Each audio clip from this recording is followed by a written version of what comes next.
નમસ્કાર મિત્રો, આપણે આજે અહીંયા વાત કરશું ટીવાય બીએ પેપર નંબર 12 ભાષા વિજ્ઞાન. તમારે ભાષા વિજ્ઞાનની અંદર બીજો યુનિટ આવે છે. એ યુનિટની અંદર જે ભાષાઓ છે એ વિશ્વની ભાષાઓનું વર્ગીકરણ, એના વિશે માહિતી તમારે વિસ્તૃત રીતે પ્રાપ્ત કરવાની હોય છે. તમે અગાઉના વિડીયોની અંદર ભાષા એટલે શું, ભાષા કોને કહેવાય, વિજ્ઞાન કોને કહેવાય એ વિશે જાણી ચૂક્યા છો. તો 12 ગામે બોલી બદલાય એ કહેવત પ્રમાણે આખા સંસારમાં વિશ્વની અંદર અનેક ભાષાઓનું અસ્તિત્વ છે. 2796 જેવી ભાષાઓ છે એ અસ્તિત્વ ધરાવે છે. તો આ બધી ભાષાઓ છે એ ભાષાઓને વિવિધ વિભાગોની અંદર વર્ગીકૃત કરી નાખી છે. શા માટે વર્ગીકૃત કરી?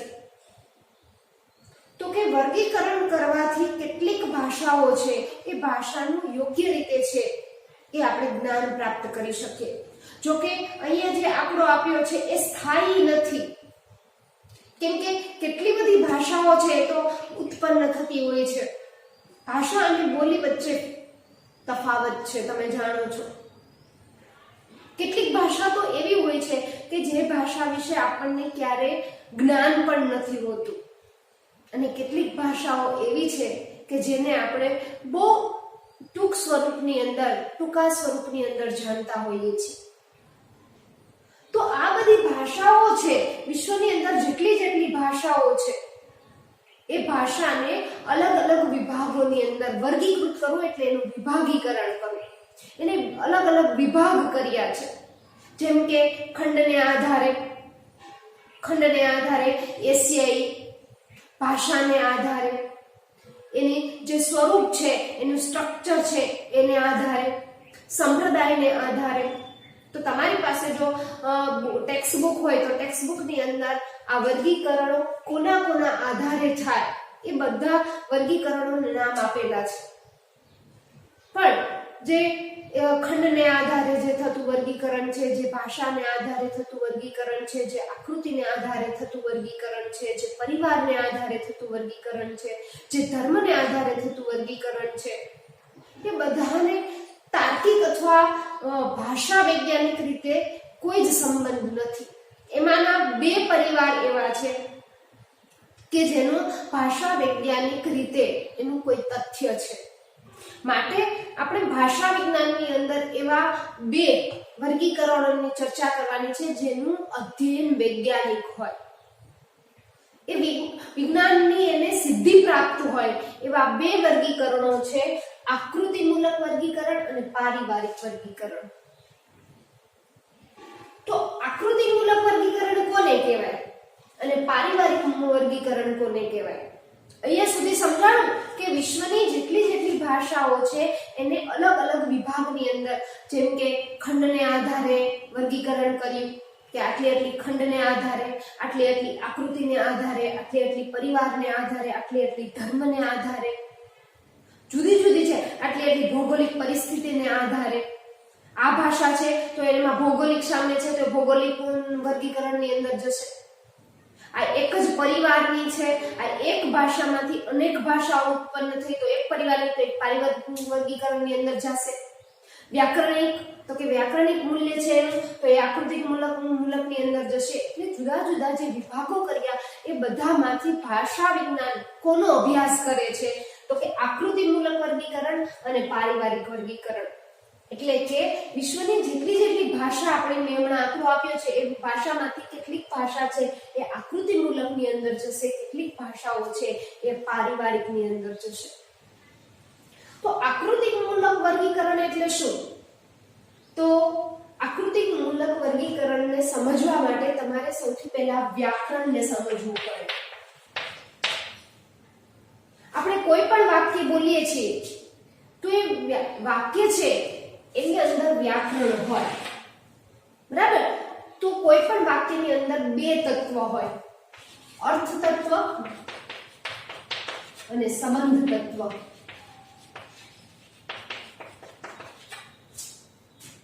આ ખાસ યાદ રાખજો કે કોઈ પણ વાક્ય છે એ વાક્ય બે વસ્તુ પર આધારિત છે, અર્થ તત્વ અને સંબંધ તત્વ. જેમ કે અહીંયા આપણે ઉદાહરણ સમજીએ કે રામઃ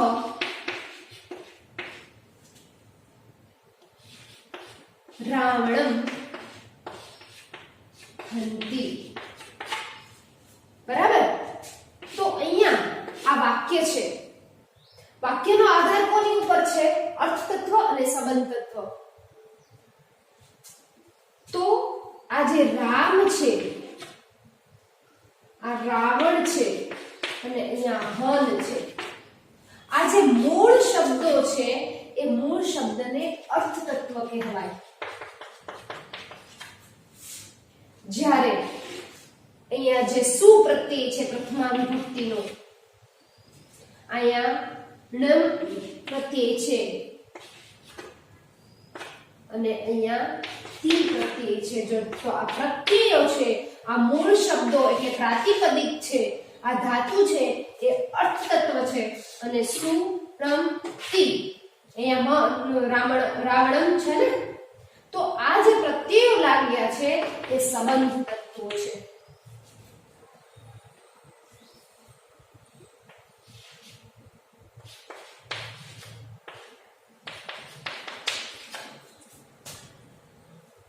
મૂળ શબ્દ હોય એને શું કહેવાય? અર્થ તત્વ. જ્યારે પ્રત્યયો છે એને શું કહેવાય? સંબંધ તત્વ. આ મૂળ જે પ્રાતિપદિક, તમે લઘુ સિદ્ધાંત કૌમુદી ના મારા વિડિયો જોયા હોય તો તમને મેં ત્યાં સમજાવેલું છે સુબંતમ તિગંતમ પદમમાં કે અર્થ તત્વ કોને કહેવાય અને સંબંધ તત્વ કોને કહેવાય, સોરી પ્રકૃતિ કોને કહેવાય, પ્રત્યય કોને કહેવાય. તો આ જે મૂળ શબ્દો છે એ પ્રાતિપદિકને અર્થ તત્વ કહેવાય, જ્યારે એની પાછળ જે પ્રત્યયો લગાય છે એને સંબંધ તત્વ કહેવાય. અને અર્થ તત્વ શા માટે કહેવાય? તો કે આ જે શબ્દો છે એ શબ્દોના અર્થ ઉપર વાક્યનો અર્થ હોય. એ શબ્દ જે સાર્થક શબ્દ હોય તો જ એ વાક્યનો અર્થ આપે. એટલે આ જે પદ છે, આ શબ્દ છે એ અર્થ આપતું હોવાથી એને અર્થ તત્વ કહેવાય છે. જ્યારે સુનમતી આ પ્રત્યયો છે એ શબ્દ સાથેના સંબંધને સ્પષ્ટ કરે. હવે અહીંયા રામઃ છે તો એ કર્તા, એનો સંબંધ શું થયો? કર્તાનો. સુ પ્રત્યય લાગ્યો તો કર્તા. હવે એ જ રીતે જો અહીંયા રામેણ તૃતીય વિભક્તિ લાગી જાય તો રામ દ્વારા, તો રામથી પ્રત્યય અલગ થઈ જાય તો અર્થ પણ અલગ થઈ જાય. એટલે આ પદ સાથેનો, શબ્દ સાથેનો આ પ્રત્યયો છે એ શું કરે છે? સંબંધ સ્પષ્ટ કરે છે. એટલે આ બધાને જે પ્રત્યયો છે એને શું કહેવાય? સંબંધ.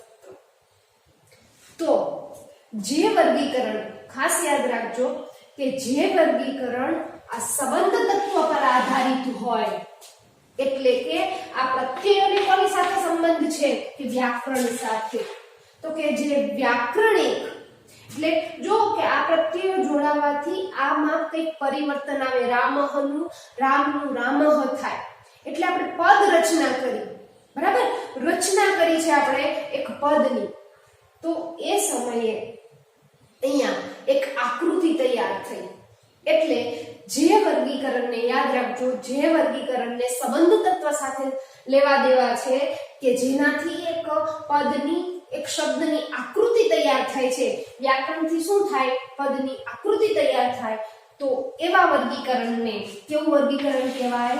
આકૃતિમૂલક વર્ગીકરણ કહેવામાં આવે છે. તો હવે તમને સમજાઈ ગયું કે જેને વ્યાકરણ સાથે સંબંધ છે એવા વર્ગીકરણને કેવું કહેવાય? આકૃતિમૂલક. હવે પારિવારિક વિશે આપણે ચર્ચા કરીએ. આ આકૃતિમૂલક છે એના પણ બે વિભાગ છે, અયોગાત્મક, યોગાત્મક. યોગ એટલે જોડાવું અને અયોગ એટલે જેમાં જોડાણ નથી તે. બરાબર? તો જોડાણ અહીંયા કોનું હશે? તો કે વ્યાકરણનું, વ્યાકરણના તત્વોનું. તો કે પ્રત્યય, પ્રકૃતિ, બરાબર? પ્રત્યય આવે, પ્રકૃતિ આવે, સમાસ આવે, અવ્યય આવે. તો જ્યાં શબ્દ સાથે, ખાસ યાદ રાખજો કે જ્યાં શબ્દની સાથે, એટલે માની લો કે આ રામ પદ છે, બરાબર?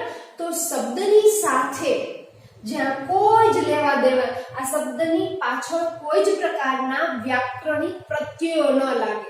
એટલે અહીંયા પાછળ છે એ સમાસ ન લાગે, પાછળ વિભક્તિના પ્રત્યય ન લાગે, કાળના પ્રત્યય ન લાગે, અવ્યય ન લાગે, મૂળ શબ્દ પ્રયોજાય. બરાબર?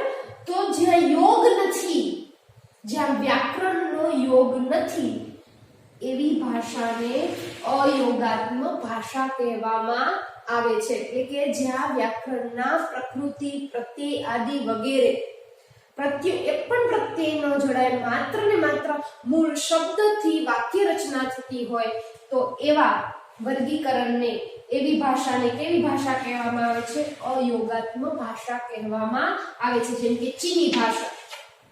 બરાબર? ચીની ભાષા છે એ કેવી છે? અયોગાત્મક છે. શા માટે? તો કે એની અંદર છે એ કોઈ પણ પ્રકારના પ્રત્યયો છે એ પ્રત્યયો જોડાતા નથી. માત્ર છે એ શબ્દોના સ્થાન ભેદના આધારે છે એ વર્ગીકરણ કરવામાં આવતું હોય. બરાબર? પછી યોગાત્મક ભાષા. તો યોગાત્મક ભાષાની અંદર વ્યાકરણનો યોગ હોય. અહીંયા છે એ માત્ર વ્યાકરણનો કોઈ પણ શબ્દ પાછળ છે એ કોઈ પણ પ્રકારના પ્રકૃતિ, પ્રત્યય છે, અવ્યય છે એ જોડાતા નથી. માત્ર ને માત્ર છે એ શબ્દોના આધારે જ વાક્યનો અર્થ નીકળે. એટલે કે શબ્દ જેવો હોય એવો ને એવો રહે. હા, જ્યારે અર્થ કાઢવાનો હોય તો અહીંયા બે શબ્દ હોય. બરાબર? તો બે શબ્દોમાં એક શબ્દ પહેલા મૂક્યો, બીજો મૂક્યો. બરાબર?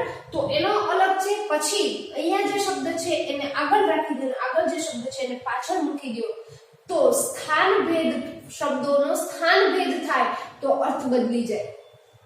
એટલે સ્થાન ભેદથી, એટલે આને સ્થાન પ્રધાન ભાષા પણ, અયોગાત્મક ભાષાને સ્થાન પ્રધાન ભાષા પણ કહેવામાં આવે છે. યોગાત્મક ભાષા કે જ્યાં પ્રકૃતિ, પ્રત્યય આદિ સંબંધ તત્વો છે એને સંબંધ છે. એટલે કે રામ શબ્દ છે તો એ રામની પાછળ કોઈ પણ પ્રત્યય જોડાય.